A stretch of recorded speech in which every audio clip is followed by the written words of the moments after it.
Ya, selamat pagi, selamat siang, selamat sore Pak Beni.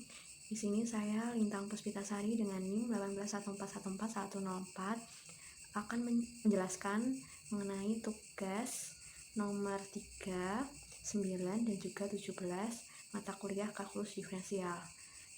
Soal yang pertama, nomor 3, diketahui A itu min 7/2, B min 1/2, dan X0 nya itu min 3. Nah, saya di sini menggunakan garis bilangan dan juga menggunakan rumus. Nah, untuk penjelasan yang menggunakan rumus itu harga mutlak dari X min X0 itu kurang dari delta. Harga mutlak dari X min 3 itu kurang dari delta. Lalu didapatkan X plus 3 itu lebih besar dari min delta dan lebih kecil dari delta. Lalu didapatkan nilai X nya itu lebih besar dari min delta min 3 dan lebih kecil dari delta min 3. Nah, untuk min delta min 3 itu sama dengan min 7/2, didapatkan nilai deltanya itu 1/2. Dan untuk delta min 3 sama dengan min 1/2, dapatkan nilai deltanya itu 5/2. Nah, untuk soal nomor 3 ini, nilai delta yang memenuhi itu adalah 1/2. Selanjutnya nomor 9. Nah, di nomor 9 ini terlihat sebuah gambar di mana fx-nya itu adalah akar x, x0-nya itu 1, L-nya 1, epsilon-nya itu 1/4, dan juga y-nya itu min akar x. Nah, di sini saya juga menggunakan garis bilangan dan juga menggunakan rumus. Untuk penjelasan rumusnya itu masih sama seperti tadi. Harga mutlak dari X min X0 itu lebih kecil dari delta. Nah, tadi X0 nya itu nilainya 1, jadi harga mutlak dari X min 1 kurang dari delta. Didapatkan X min 1 itu lebih besar dari min delta dan lebih besar dari delta. Lalu didapatkan nilai X nya itu lebih besar dari min delta plus 1 dan lebih kecil dari delta plus 1. Untuk min delta plus 1 sama dengan 9/16, dapatkan nilai deltanya itu 7/16. Delta plus 1 sama dengan 25/16, dapatkan nilai deltanya itu 9/16. Nah, dari soal nomor 7 ini, nilai delta yang memenuhi itu adalah. Selanjutnya nomor 17, diketahui fx-nya itu adalah akar x plus 1, L-nya itu 1, x0-nya itu 0, dan epsilon-nya itu 0,1.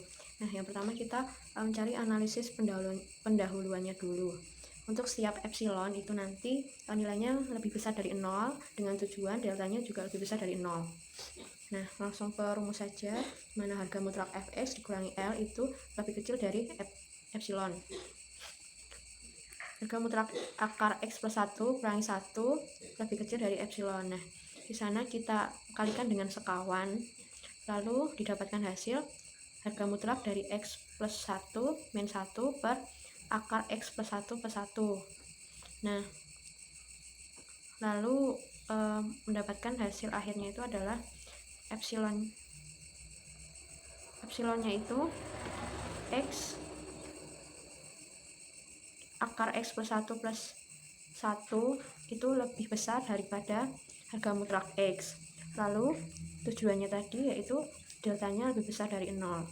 Dengan rumus x harga mutlak x min x0 itu lebih kecil dari delta.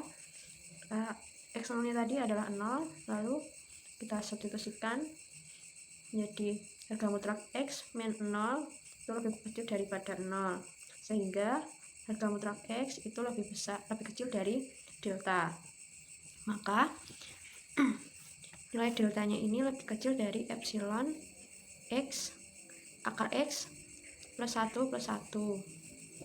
Nah, selanjutnya kita akan membuktikan bahwa nilai deltanya itu sama dengan epsilon akar x plus 1 ditambah 1. Nah, akibatnya itu tadi x min x0 lebih kecil dari delta. Nah, tadi x0 nya itu adalah 0, maka harga mutlak x itu kurang dari delta atau lebih kecil dari delta. Nah, harus didapatkan harga mutlak x plus 1 min 1 itu lebih kecil dari epsilon. Lalu nilai fx nya kita kalikan dengan sekawan, dapatkan hasil x per akar x plus 1 plus 1 itu lebih kecil dari epsilon. Nah, supaya sama, maka harga mutlak X lebih kecil dari delta, maka harga mutlak X per akar X plus 1 plus 1 itu lebih kecil dari delta per akar X plus 1 plus 1. Lalu harga mutlak X per akar X plus 1 plus 1 itu lebih kecil dari epsilon, yaitu artinya epsilon ini sama dengan delta per akar X plus 1 ditambah 1.